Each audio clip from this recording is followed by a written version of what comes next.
used to think my mother's voice was the loudest sound in the world. Not because she yelled, she didn't need to. My mother, Victoria Hale, had the kind of presence that made entire rooms fall silent.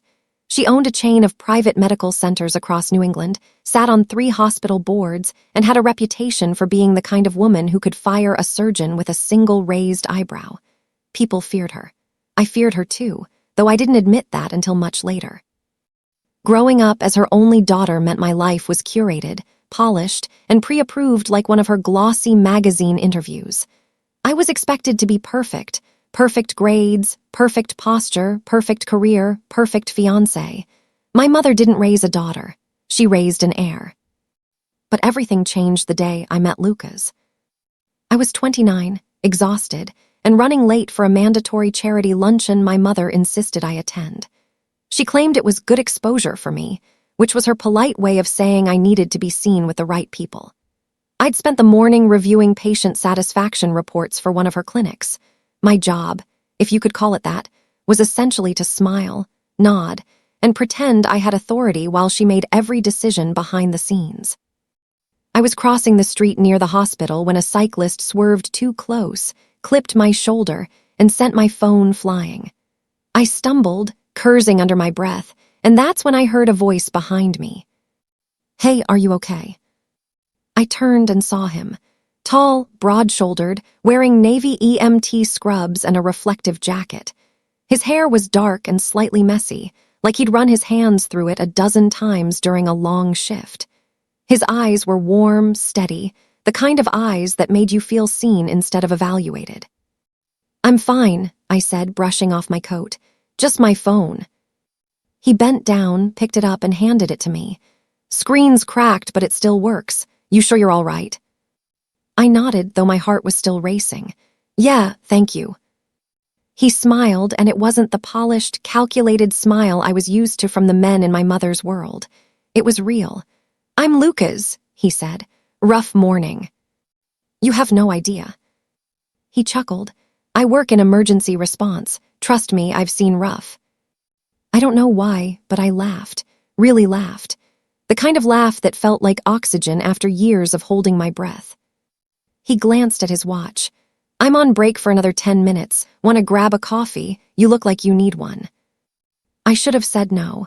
I had a luncheon to get to, a mother who would dissect every minute of my lateness, and a reputation to maintain.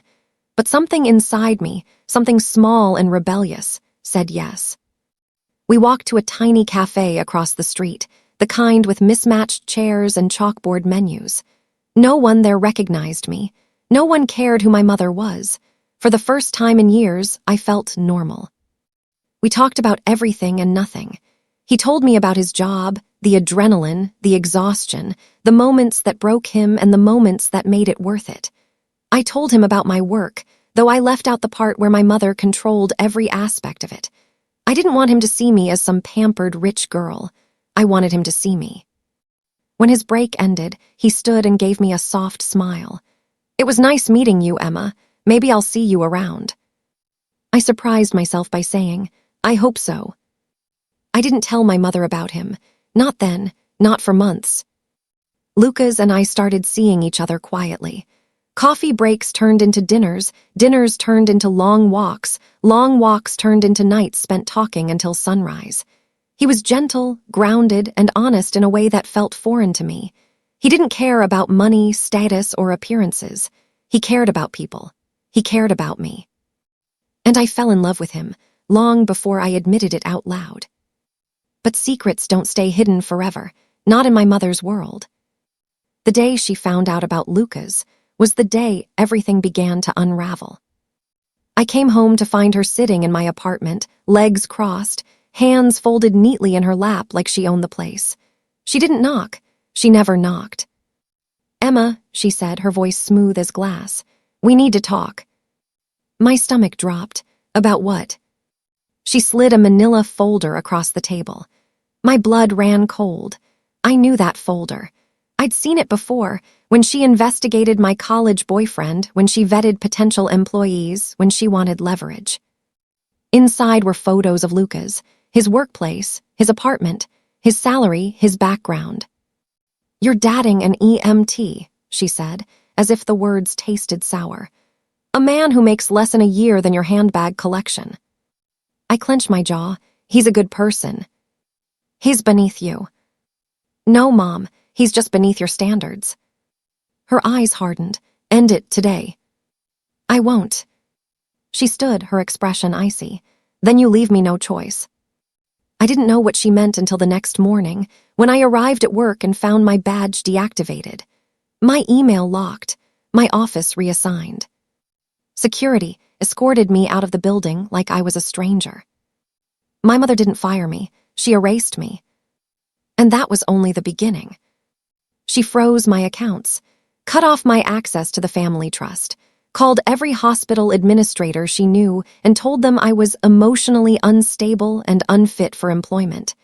Within a week, I couldn't get an interview anywhere. Lucas held me while I cried, whispering that we'd figure it out, that he wasn't going anywhere, that he loved me. And when he proposed, simple ring, trembling hands, eyes full of hope, I said yes. My mother didn't congratulate me. She declared war. She showed up at my wedding uninvited, wearing a designer gown and a smile sharp enough to cut glass. She waited until the vows were said, until Lucas squeezed my hands and promised me forever, until I felt safe. Then she stood, raised her champagne glass, and said loudly enough for every guest to hear. If you marry this man, Emma, you are no longer my daughter. No inheritance, no trust fund, no support. You walk away from this family forever. I felt the room spin. Lucas stepped closer, his voice steady. We don't need it, he said. My mother laughed. You will. She walked out before the ceremony ended. I thought that was the worst moment of my life. I had no idea what was coming 6 months later. Because 6 months later, my wealthy, powerful, untouchable mother would walk into a room, see where my broke husband really worked, and freeze like she'd seen a ghost. And that moment would change everything. The first few weeks after the wedding felt like living inside a snow globe someone kept shaking. Everything was unfamiliar, unsteady, glittering in ways I didn't expect. Lucas and I moved into a small apartment above a bakery in a quiet neighborhood. The walls were thin, the floors creaked, and the kitchen was barely big enough for 2 people to stand in at the same time. But it was ours. No staff, no security, no mother barging in unannounced. For the first time in my life, I woke up without the weight of expectations pressing on my chest. I woke up to the smell of coffee Lucas brewed before his early shifts, to the sound of him humming while he shaved, to the warmth of his hand, brushing my hair off my forehead before he left for work. But freedom came with a price. My mother's influence stretched farther than I ever imagined. Every job application I sent out was rejected. Some politely, some not so politely. A few didn't bother responding at all. I had a master's degree in healthcare administration, years of experience, albeit under my mother's shadow, and glowing recommendations from people who suddenly pretended they'd never met me. One afternoon, after my 10th rejection email of the week, I sat on the couch staring at my laptop screen, feeling like the world was shrinking around me. Lucas came home early, still in his scrubs, smelling faintly of antiseptic and winter air. Rough day, he asked gently. I didn't answer. I just handed him my laptop. He read the email, sighed, and sat beside me. Emma, this isn't your fault. It is, I whispered. My mother is doing this. She's calling people. She's making sure no one hires me. He wrapped an arm around my shoulders. Then we'll find another way. I wanted to believe him. I really did. But the fear was there, gnawing at me. What if my mother was right? What if I couldn't survive without her? What if I wasn't capable of building a life on my own? Lucas kissed my temple. You're stronger than you think. I didn't feel strong. I felt like a child who'd wandered too far from home. But I didn't tell him that. Over the next few months, I noticed things about Lucas I hadn't seen before. Small things, strange things. He'd get phone calls late at night, calls he always took in the hallway, speaking in a low voice. Sometimes he'd leave the apartment for an hour or 2 without explanation. He'd come home exhausted, not the physical exhaustion of a long shift, but the mental kind, the kind that made his shoulders tense and his jaw tight. One night, I woke up at 3 a.m. and found him sitting at the kitchen table, staring at his laptop. The screen was filled with spreadsheets, graphs, and something that looked like financial projections. "Lucas," I whispered. He jumped slightly, then closed the laptop. "Hey, sorry, couldn't sleep." "What are you working on?" He hesitated, just for a second, but I saw it. "Just stuff for work," he said. I didn't push. I trusted him, but the seed of curiosity was planted. Meanwhile, my mother continued her silent campaign against me. She didn't call. She didn't text. She didn't acknowledge my existence. But I heard things through former colleagues, through whispers in the medical community. She told people I was unstable, irresponsible, unprofessional. She painted Lucas as a manipulative gold digger who'd brainwashed me. The irony would have been funny if it didn't hurt so much. 6 months after the wedding, I received an unexpected email. It was an invitation to a prestigious medical charity gala, an event my mother attended every year. I assumed it was a mistake until I saw the sender. "Lucas." He forwarded the invitation with a simple message. "Wear something you love. I'll pick you up at 7. I stared at the screen, confused. "Lucas," I called. "Why did you get an invitation to the Hale Foundation Gala?" He looked up from tying his shoes. "I didn't get an invitation," he said. "I'm part of the program." "What program?" He smiled softly. "You'll see." I should have asked more questions. I should have demanded answers. But something in his eyes, something warm and steady, made me trust him. That night, I put on a dress I'd bought months earlier, back when I still had access to my mother's credit cards. It was simple, elegant, nothing like the gowns I used to wear to events like this. Lucas wore a black suit that fit him perfectly, like it had been tailored for him. When we arrived at the venue, a grand hall filled with chandeliers and marble floors, I felt my stomach twist. I hadn't been in a room like this since my mother cut me off. I felt exposed, out of place, like everyone could see the cracks in my life. Lucas squeezed my hand. "You look beautiful," he whispered. I tried to smile. We walked inside, and almost immediately I saw her. My mother. She stood near the stage, surrounded by doctors, donors, and board members. Her hair was perfectly styled, her gown immaculate, her posture regal. She looked exactly the same. I felt my breath catch. She turned and froze when she saw me. Her eyes flicked to Lucas, then back to me. Her expression tightened, but she didn't approach. She didn't have to. Her disapproval radiated across the room like a cold wind. Before I could say anything, the lights dimmed. A voice echoed through the hall. "Ladies and gentlemen, please welcome the keynote speaker for tonight's event." I wasn't prepared for what happened next. The founder and CEO of Hale Medical Innovations, Lucas Reed. My heart stopped. Lucas let go of my hand and walked toward the stage. The room erupted in applause. My mother's face went white. And I realized, in that moment, that I didn't know my husband at all. I didn't move. I couldn't. My feet felt glued to the marble floor as Lucas walked toward the stage with the calm confidence of someone who belonged there. The applause grew louder, echoing through the hall, bouncing off the chandeliers, filling every corner of the room.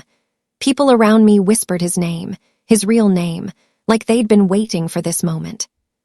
Lucas Reed. Not Lucas the EMT. Not Lucas the nobody. Not Lucas, the man my mother called a mistake. But Lucas Reed, founder and CEO of Hale Medical Innovations. My husband. My mother's face was a study in shock. Her lips parted, her eyes wide, her posture stiff. She looked like someone had pulled the ground out from under her. For a moment, I almost felt sorry for her. Almost. Lucas reached the podium, adjusted the microphone, and smiled at the audience. It wasn't the soft, private smile he gave me. This one was polished, confident, charismatic, the smile of a man who knew exactly who he was. "Good evening," he began, his voice steady and warm. "Thank you for being here tonight. It's an honor to support a cause that means so much to me." I stared at him, my heart pounding. I'd never seen him like this. I'd seen him tired, gentle, playful, frustrated. But this version of him, this powerful, commanding presence, was new. And yet, somehow, it felt familiar, like a puzzle piece clicking into place. He continued speaking about emergency medicine, innovation, and the importance of supporting first responders. He talked about the equipment HaleTech developed, portable diagnostic devices, advanced trauma kits, AI-assisted triage tools. Things I'd heard about in the news but never connected to him. He spoke with passion, with purpose, with a depth of knowledge that made the room hang on every word. And all I could think was, how long had he been carrying this secret? When the applause finally died down, Lucas stepped away from the podium and walked back toward me. People reached out to shake his hand, congratulate him, ask for meetings. He nodded politely but didn't stop. He came straight to me. "Emma," he said softly, taking my hand, "let's get some air." I followed him out to the balcony overlooking the city. The night was cold, the air crisp, the lights of the skyline shimmering like scattered diamonds. I wrapped my arms around myself, trying to steady my breathing. You're the CEO of HaleTech," I finally said, my voice barely above a whisper. He nodded. "I am." "Why didn't you tell me?" He exhaled slowly, leaning against the railing. "Because I wanted you to know me before you knew all of that." "All of that?" I repeated, my voice cracking. "Lucas, you're one of the most influential people in emergency medicine. You own a company my mother has been trying to partner with for years." "I know. And you let me think you were just an EMT." "I never said I was just an EMT," he said gently. "I told you I worked in emergency response. I didn't lie, I just didn't tell you everything." I stared at him, hurt and confusion swirling inside me. "Why?" He looked at me then, really looked at me, with the same warm eyes that made me fall in love with him in the first place. "Because when people find out who I am, they treat me differently. They want things from me. They expect things, they pretend. And I didn't want that with you. I wanted something real." I swallowed hard. "You should have trusted me." "I did," he said quietly. "But I needed to be sure you loved me for me. Not for the company, not for the money, not for the name, just me." I didn't know what to say. Part of me understood. Part of me was angry. Part of me was relieved. And part of me was terrified of what this meant. Before I could respond, the balcony door opened. My mother stepped outside. Her face was pale, her expression tight, her eyes sharp with something between disbelief and desperation. "Emma," she said, her voice trembling slightly, "I need to speak with you." Lucas straightened, his posture protective. "We're in the middle of something." She ignored him. "Emma, now." I took a deep breath. "What do you want, Mom?" She glanced at Lucas, then back at me. "I didn't know," she said, her voice strained. "I had no idea who he was." "That's the point," I said. "You judged him without knowing anything." She flinched. "Emma, please, this is important. I need to talk to you about the partnership proposal. HaleTech is." "Stop," I said sharply. "Just stop." She blinked, stunned. "You disowned me at my wedding," I said, my voice shaking. "You humiliated me. You tried to destroy my life because you thought Lucas wasn't good enough. And now that you know he's wealthy and powerful, suddenly you want to talk." "That's not." "It is," I said. "It's exactly what this is." She opened her mouth, closed it, then tried again. "Emma, I made a mistake." "No," I said. "You made a choice." Silence stretched between us, heavy and cold. Lucas took my hand. "We should go." My mother's eyes, filled with something I'd never seen before. Fear. "Emma," she whispered, "please don't walk away." I looked at her, the woman who raised me, controlled me, broke me, and expected me to thank her for it. And for the first time in my life, I felt nothing but clarity. "I'm not walking away," I said softly. "I'm choosing myself." I turned and walked back inside with Lucas. Behind me, my mother didn't follow. The rest of the gala passed in a blur. People kept approaching Lucas, shaking his hand, congratulating him. asking for meetings, offering partnerships. I watched from a small distance, still trying to process everything. Every time someone said, "Mr. Reed," I felt a strange jolt in my chest. That was my husband they were talking to. My husband, who had been living an entirely different life right under my nose. I wasn't angry, not exactly. It was more complicated than that. I felt betrayed, but also proud. Confused, but also relieved. Hurt, but also safe. Because the truth was, Lucas had never treated me differently. Not once. He never flaunted anything, never acted superior, never made me feel small. He'd lived simply, humbly, quietly. And he'd loved me without conditions. But still, he had kept something enormous from me. When the event finally ended, Lucas and I slipped out through a side exit to avoid the crowd. The cold night air hit my face like a splash of water. I wrapped my arms around myself, trying to steady my thoughts. Lucas walked beside me in silence for a moment before speaking. "You're quiet." "I'm thinking," I said. "About me. About everything." He nodded, his expression soft. "Ask me anything, I'll tell you the truth." I stopped walking and turned to face him. "Why didn't you tell me sooner?" He took a breath. "Because I didn't want to lose you. You wouldn't have lost me." "You don't know that," he said gently. "You grew up in a world where money meant power, where status meant safety, where everything was measured by what you could offer. I didn't want you to think I was just another man trying to impress you." I swallowed hard. "I fell in love with you when I thought you were an EMT. And that's exactly why I married you," he said. "Because you loved me before you knew anything else." I looked down at my hands. "I just wish you trusted me." "I do trust you," he said. "But I've seen what happens when people find out who I am. They change. They want things. They expect things. I didn't want that to happen to us." I nodded slowly. "I understand, I just need time." "You can have all the time you need." He reached for my hand, and I let him take it. We walked home in silence, but it wasn't uncomfortable. It was the kind of silence that comes after a storm, heavy but clearing. The next morning, everything changed. I woke up to my phone buzzing nonstop. Missed calls, texts, emails, notifications. At first, I thought something terrible had happened. Then I saw the headlines. Hailtech CEO reveals marriage to disowned daughter of medical mogul Victoria Hale. Victoria Hale's public outburst backfires as son-in-law emerges as industry leader. Charity gala shock. EMT turns out to be billionaire innovator. My mother's humiliation was everywhere. I sat on the couch, scrolling through article after article, my heart pounding. Lucas came out of the shower, towel around his waist, hair damp. "You've seen it?" he asked. "Everyone's seen it," I said. He sat beside me. "Are you okay?" "I don't know."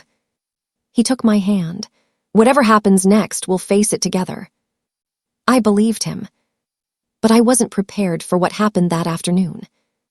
There was a knock at the door. Lucas and I exchanged a look. He stood, walked to the door, and opened it. My mother stood on the other side.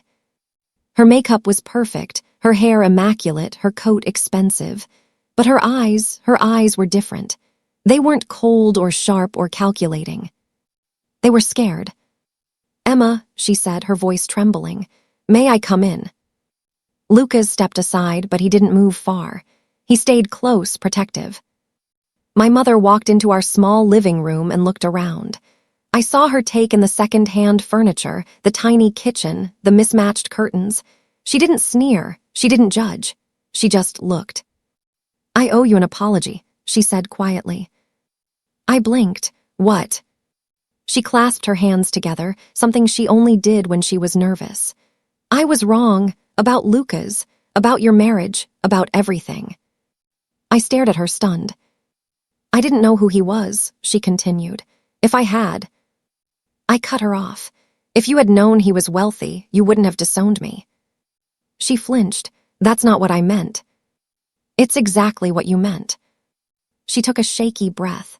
"Emma, I'm losing everything. 3 board members resigned this morning. Investors are pulling out. People are questioning my judgment, my leadership, my reputation." "And that's why you're here?" I asked. "Because you need something." She didn't answer. Lucas stepped forward slightly, his presence steady. "Mrs. Hale, with all due respect, Emma doesn't owe you anything." My mother's eyes filled with tears, real ones, not the performative kind she used at charity events. "I know," she whispered, "but she's my daughter." I felt something twist in my chest. Anger, sadness, love, hurt, all tangled together. "You didn't treat me like your daughter," I said softly. "You treated me like an extension of your brand." She covered her mouth with her hand, her shoulders shaking. "I'm sorry," she whispered. "I'm so sorry." I didn't know what to say. I'd waited my whole life to hear those words, but now that they were here, they felt too late. Lucas touched my arm gently. "You don't have to decide anything right now." My mother looked at me with pleading eyes. "Emma, please, I need you." I took a deep breath. "No," I said, "you need Lucas." She froze. "You're here because you want access to Hale Tech. You want a partnership. You want to save your company." Her silence was the answer.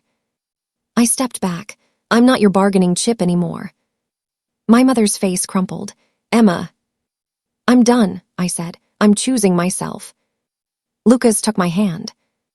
My mother stood there for a long moment, her breath unsteady, her eyes shining with tears she couldn't hide. Then she turned and walked out. The door closed behind her with a soft click. I exhaled shakily, leaning into Lucas. He wrapped his arms around me, holding me close. "You did the right thing," he whispered. "I don't feel good," I admitted. Doing the right thing rarely feels good at first. I closed my eyes, letting his warmth steady me. For the first time in my life, I wasn't afraid of my mother. And that was the beginning of everything. The days after my mother's visit were strangely quiet. Not peaceful, just quiet in the way a house feels after a storm has passed, but before anyone has stepped outside to see the damage. I kept expecting her to call again, to show up at our door, to send one of her carefully worded emails. But she didn't. She disappeared into the silence she'd created, and for the first time in my life, I didn't chase after her. Instead, I focused on rebuilding myself. Lucas encouraged me to take time off, to breathe, to figure out what I wanted separate from my mother's expectations. But I'd spent so long being defined by her that I didn't know where to start. I'd never made a major decision without her input. I'd never chosen a job, a home, or even a hairstyle without wondering what she'd think. So I started small. I signed up for a community workshop on healthcare innovation, something I'd always been interested in but never pursued because my mother said it was a distraction. I volunteered at a local clinic, helping with administrative tasks. I read books I'd never had time for. I took long walks. I cooked dinner with Lucas. I learned how to live without fear of disappointing someone. And slowly, something inside me began to shift. One afternoon, while Lucas was at a meeting, I sat at our tiny kitchen table with my laptop open, staring at a blank document. I'd been thinking about starting something of my own, a consulting service for small clinics that couldn't afford the kind of administrative support my mother's empire offered. I had the education. I had the experience. And for the first time, I had the freedom. I typed a name at the top of the page. Hale Independent Consulting. Then I deleted Hale. I wasn't her anymore. I typed again. Read Healthcare Solutions. It felt right. When Lucas came home that evening, I showed him the draft of my business plan. He read it carefully, his brow furrowed in concentration. When he finished, he looked up at me with a smile that made my chest tighten. "This is incredible," he said. "You're incredible." "I don't know if it'll work." "It will," he said, "and I'll help you however I can." I expected him to offer money. He didn't. He offered time, advice, connections, things that didn't make me feel small or dependent, things that made me feel capable. Within a month, I had my first client. Within 3 months, I had 5. Within 6 months, I had a waiting list. I wasn't rich. I wasn't powerful. But I was building something real, something mine. And every time I signed a new contract, Every time a clinic thanked me for helping them streamline their operations. Every time I saw my name on a document that didn't have my mother's shadow behind it, I felt a little more whole. But my mother wasn't done with me. She never really was. It happened on a Tuesday morning. I was in the middle of a Zoom meeting when my phone buzzed with a text from an unknown number. "Emma, it's urgent. Please call me. Mom." I stared at the message, my stomach twisting. I didn't respond. I finished my meeting, made myself tea, and tried to ignore the sinking feeling in my chest. Then my phone buzzed again. "Please, I need to talk to you." I sighed, grabbed my coat, and stepped out onto the balcony. The air was cold, the sky gray, the city humming below me. I dialed her number. She answered on the first ring. "Emma," she breathed, her voice shaky. "Thank you for calling." "What's going on?" There was a long pause. I need your help." I closed my eyes. "With what?" "My board is voting next week," she said. "They're considering removing me as CEO." I didn't respond. "And I know you have influence now," she continued. "People respect you. They respect Lucas. If you could just—" "No," I said. She inhaled sharply. "Emma, please, I'm your mother." "You're only my mother when you need something." "That's not fair." "It's the truth." She was silent for a moment. "I'm trying," she whispered. "I'm trying to fix things." "Then start by fixing yourself," I said. "Not your company." She didn't answer. "Goodbye, Mom." I hung up before she could say anything else. When I went back inside, Lucas was standing in the kitchen, watching me with concern. "That was her?" he asked. I nodded. "Are you okay?" "I don't know," I admitted, "but I think I will be." He pulled me into his arms, and I let myself sink into him, into the warmth and safety he offered so effortlessly. A week later, the news broke. Victoria Hale removed as CEO of Hale Medical Group. I stared at the headline, feeling nothing. No satisfaction, no triumph, no revenge, just a quiet, steady calm. Lucas came up behind me, resting his chin on my shoulder. "How do you feel?" "Free," I said. He kissed my cheek. "Good." Life didn't magically become perfect after that. There were still challenges, still moments of doubt, still days when I wondered if I'd made the right choices. But I wasn't living in fear anymore. I wasn't living for someone else's approval. I was living for me. And Lucas, my husband, my partner, my unexpected miracle, was right beside me. One evening, months later, we sat on the couch eating takeout and watching a movie when he turned to me with a thoughtful expression. "You know," he said, "I never asked you something." "What?" "Do you regret it, choosing me, choosing this life?" I looked at him, the man who held my heart, who saw me when no one else did, who loved me without conditions. "Not for a second," I said. He smiled, leaned in, and kissed me softly. And for the first time in my life, I knew exactly who I was. Not Victoria Hale's daughter. Not a pawn in someone else's game. Not a shadow. I was Emma Reed. And I was finally home. The months that followed felt like stepping into a life I didn't know I was allowed to have. Not a perfect life, nothing ever is, but a real one. A life where I made choices because I wanted to, not because someone else demanded them. A life where I wasn't constantly bracing for my mother's judgment. A life where I could breathe. Reed Healthcare Solutions grew faster than I expected. I started with one client, then 5, then 10. Small clinics, community centers, private practices, places that needed help but couldn't afford the kind of corporate consulting my mother's company offered. I worked long hours, sometimes late into the night, but it didn't feel like the suffocating pressure I'd grown up with. It felt like purpose. Lucas supported me every step of the way. He never tried to take over, never tried to steer me, never tried to make my business about him.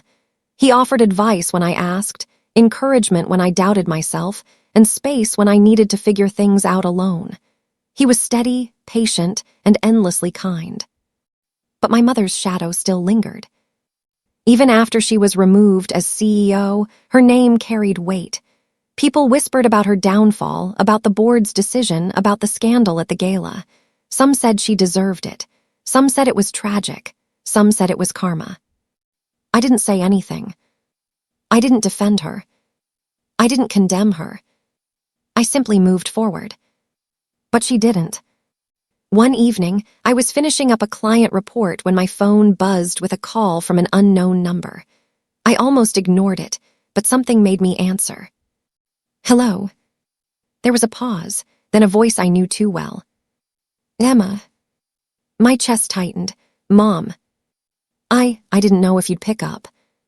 I almost didn't. Another pause. I understand. I waited, saying nothing. I'm in therapy, she said finally. I've been going for 2 months. I blinked, stunned. My mother, therapy. The woman who believed emotions were weaknesses and vulnerability was a disease. I'm trying to understand why I did the things I did, she continued. Why I treated you the way I did. Why I thought control was the same as love. I swallowed hard. And what have you figured out? That I was wrong, she whispered, about everything. I didn't know what to say. I'd imagined this moment 1,000 times, but now that it was here, it felt unreal. I'm not asking for forgiveness, she said. I know I haven't earned it. I just wanted you to know I'm trying. I closed my eyes. Okay. And Emma. Yes. I'm proud of you. The words hit me like a punch. Not because I needed them. God, I'd stopped needing them a long time ago, but because I never thought I'd hear them. Thank you, I said quietly. We didn't talk long, we didn't make plans, we didn't pretend everything was fixed, but something shifted. A door cracked open, not wide enough to walk through, but enough to let in a little light. When I hung up, Lucas was standing in the doorway, watching me with gentle curiosity. That was her, he asked. I nodded. How do you feel? I thought about it, really thought. Lighter, I said. He smiled. Good. He walked over, wrapped his arms around me, and kissed the top of my head. You deserve peace, Emma. For the first time in my life, I believed him. Weeks passed. My business continued to grow. Lucas's company expanded into new markets. We settled into a rhythm: work, dinner, late-night conversations, quiet mornings, laughter, arguments, forgiveness. A real marriage, a real partnership. One Saturday, Lucas suggested we drive out of the city for the day. I want to show you something, he said. We drove for an hour, then another, until the skyscrapers faded into rolling hills and open fields. Eventually, he pulled into a long driveway leading to a beautiful 2-story house with a wraparound porch and a garden full of wildflowers. What is this? I asked. He smiled. Our future. I stared at him. Lucas. I bought it a few months ago, he said. I wanted to wait until things settled before showing you. I know you love the city, but I also know you've always wanted a place that felt like home. A place that wasn't tied to your mother. A place that was ours. I felt tears prick my eyes. It's beautiful. Come inside. He took my hand and led me through the front door. The house was warm, bright, filled with sunlight. Hardwood floors, big windows, a fireplace, a kitchen with enough space for us to cook together without bumping into each other every 5 seconds. Upstairs, he showed me a room with built-in shelves. For your office, he said.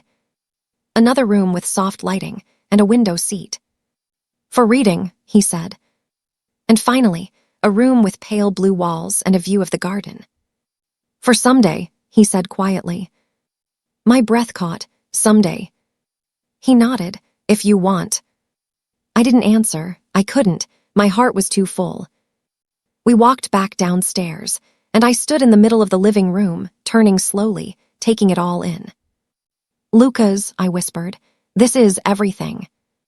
He stepped behind me, wrapped his arms around my waist, and rested his chin on my shoulder. No, he said softly, you're everything. I turned in his arms and kissed him, feeling the weight of the past fall away piece by piece. This was my life now. My choice. My freedom. My love. And for the first time, I wasn't afraid of losing it. Because I knew who I was. And I knew who stood beside me. The house became our weekend escape. Every Friday evening, Lucas and I would drive out of the city, leaving behind the noise, the traffic, the constant hum of ambition that seemed to pulse through every Manhattan street. Out there, surrounded by quiet and open sky, I felt like a different version of myself, lighter, calmer, more grounded. We spent our days painting walls, assembling furniture, planting herbs in the garden. Lucas built a fire pit in the backyard, and on cool nights we'd sit outside wrapped in blankets, roasting marshmallows like kids. Sometimes we talked for hours. Sometimes we didn't talk at all. Silence with him was never uncomfortable. It was safe. One evening, as the sun dipped behind the trees, Lucas handed me a mug of hot chocolate and sat beside me on the porch steps. "You know," he said, "I used to imagine this." "Imagine what?" "This, us, a place that feels like home, a life that isn't about running or hiding or pretending." I leaned my head on his shoulder. "You don't have to pretend anymore." He kissed the top of my head. "Neither do you." He was right. For the first time in my life, I wasn't performing. I wasn't trying to be the perfect daughter, the perfect employee, the perfect extension of someone else's legacy. I was just me. But healing isn't linear, and the past doesn't disappear just because you walk away from it. One afternoon, while Lucas was on a call, I wandered into the small room he'd designated as my future office. Sunlight streamed through the window, illuminating the empty shelves and the desk we'd assembled together. I sat down, opened my laptop, and stared at the list of upcoming projects for my consulting business. I should have felt proud. I should have felt accomplished. But instead, a familiar heaviness settled in my chest. I thought about my mother, about the years I'd spent trying to earn her approval, about the way she'd shaped me, my fears, my insecurities, my need to prove myself. Even now, even after everything, a part of me still wanted her to see me, to acknowledge me, to love me in a way she never had. I hated that part of myself. I closed my laptop and pressed my palms to my eyes, trying to steady my breathing. "Emma." I looked up. Lucas stood in the doorway, concern etched across his face. "Hey," I said, forcing a smile. "I'm fine." He walked over, knelt in front of me, and gently took my hands. "You don't have to pretend with me." The dam broke. "I don't know why I still care," I whispered. "After everything she did, after everything she said, I shouldn't care. I shouldn't want anything from her." Lucas squeezed my hands. "You're human. Wanting love from a parent doesn't make you weak. It makes me feel pathetic." "It makes you honest," he said softly, "and brave." I shook my head. "I don't feel brave." "You are," he insisted. "You walked away from the person who controlled your entire life. You built something from nothing. You chose yourself. That's bravery, Emma." Tears filled my eyes. I just wish she'd been different. "I know," he said, "but her choices don't define you anymore."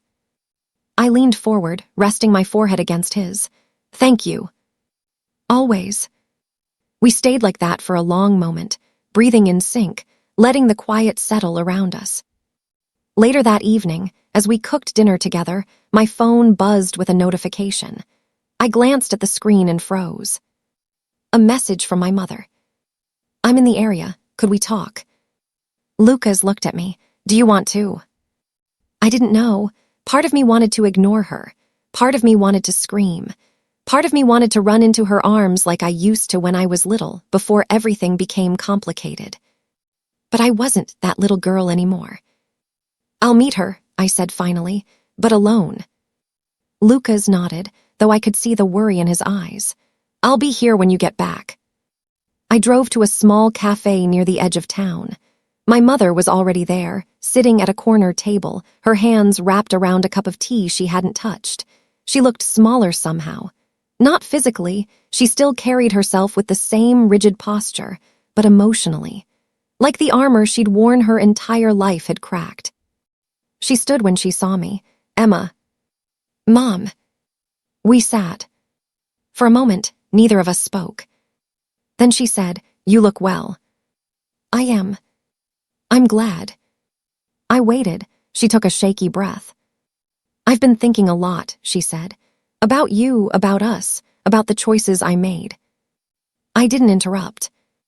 I thought I was protecting you, she continued. I thought I was preparing you for the world, but really, I was preparing you to survive me. My throat tightened. I didn't know how to be a mother, she said. I only knew how to be in control, and I confused the two. I swallowed hard. Why are you telling me this now? Because I don't want to lose you, she whispered. Not completely. I looked at her, the woman who had shaped my entire life, for better and worse. The woman who had hurt me deeply. The woman who was trying, in her own imperfect way, to make amends. I don't know if I can forgive you, I said honestly. She nodded. I understand. But I'm willing to try, I added, slowly. Tears filled her eyes. Thank you. We talked for an hour, not about business, not about Lucas, not about the past, just about us, about who we were, about who we wanted to be. When we finally stood to leave, she hesitated. Emma. Yes. I'm proud of you, she said again, her voice steadier this time. Not because of your success, not because of your marriage, but because you became someone I never had the courage to be. I didn't know how to respond, so I simply nodded. When I returned home, Lucas was waiting on the porch, leaning against the railing, arms crossed. How did it go? He asked. I walked up to him, wrapped my arms around his waist, and rested my head against his chest. It went better than I expected. He kissed the top of my head. Good. We stood there in the quiet evening, the sky painted in shades of pink and gold, the world soft around us. And for the first time, I felt something I'd never felt before. Peace. Spring arrived slowly that year, like the world was waking up with me. The trees outside our house bloomed in soft pinks and whites, the air smelled like rain and new beginnings, and for the first time in my life, I felt like I wasn't living in reaction to someone else's choices. I was living because of my own. One Saturday morning, Lucas and I were sitting on the porch drinking coffee when he reached over and took my hand. You seem lighter, he said. I feel lighter. He smiled. Good. We sat in comfortable silence, listening to birds and the distant hum of a lawnmower. It was such a simple moment, but it felt profound. I'd spent so many years chasing perfection, chasing approval, chasing a version of myself that wasn't real. Now, sitting beside the man I loved, in a home we built together, I finally felt like I'd stopped running. But life has a way of surprising you, even when you think you've figured it out. A few weeks later, I received an email from a clinic I'd consulted for months earlier. They wanted to expand their services and asked if I'd be willing to lead the project. It was a huge opportunity, bigger than anything I'd done so far. I accepted, excited and terrified in equal measure. The work was intense. Long hours, complex logistics, endless meetings, but I loved it. I loved the challenge, the responsibility, the feeling of building something meaningful. And Lucas supported me every step of the way. One evening, after a particularly long day, I came home to find him cooking dinner. The kitchen smelled like garlic and rosemary, and soft music played from the speaker on the counter. You're spoiling me, I said, dropping my bag and kicking off my shoes. He turned, smiling. You deserve it. I walked over and wrapped my arms around him from behind. Thank you. Always. We ate dinner on the porch, watching the sun set behind the trees. Halfway through the meal, Lucas cleared his throat. There's something I want to talk to you about, he said. My heart skipped. Okay. He reached into his pocket and pulled out a small envelope. What's this? Open it. Inside was a printed confirmation email. I read it once, then twice, then a third time.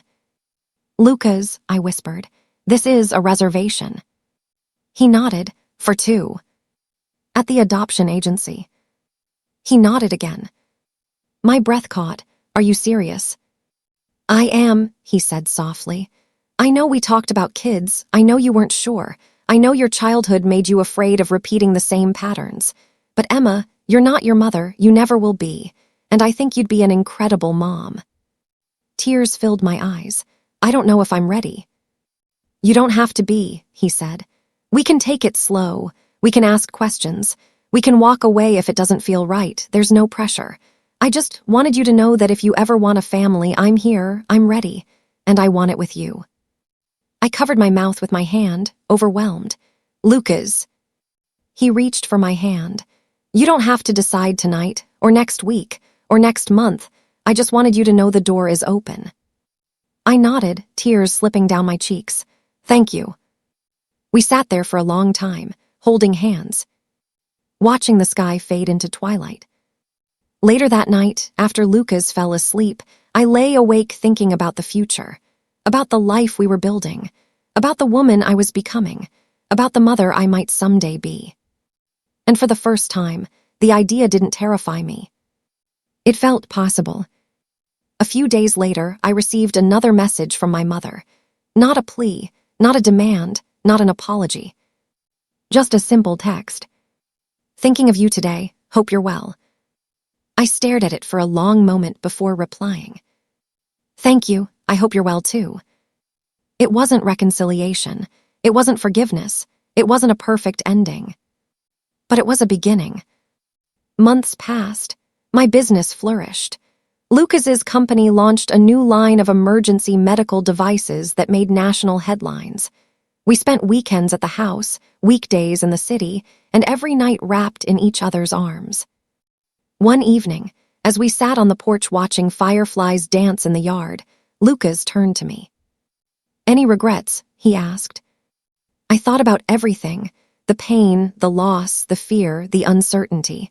I thought about my mother's cruelty, her downfall, her attempts to change. I thought about the girl I used to be and the woman I'd become. And I smiled. Not a single one. He pulled me close, kissed my forehead, and whispered, "Me neither." The sky darkened, the stars came out, and the world felt quiet and full of promise. I wasn't the daughter of a powerful woman anymore. I wasn't the shadow of someone else's ambition. I wasn't the girl who lived in fear. I was Emma Reed, a woman who chose love over control, a woman who built her own life, a woman who finally understood her worth. And as Lucas held me under the soft glow of the porch light, I knew one thing with absolute certainty. This life, this love, this peace, was everything I'd ever wanted, and everything I'd fought for. Thank you so much for staying with me through this story. If it resonated with you in any way, please take a moment to like the video, subscribe, and tap the bell so you never miss the next one. And tell me in the comments, what part of this story hit you the hardest? I'd really love to hear your thoughts. Thanks for watching. I'll see you in the next video.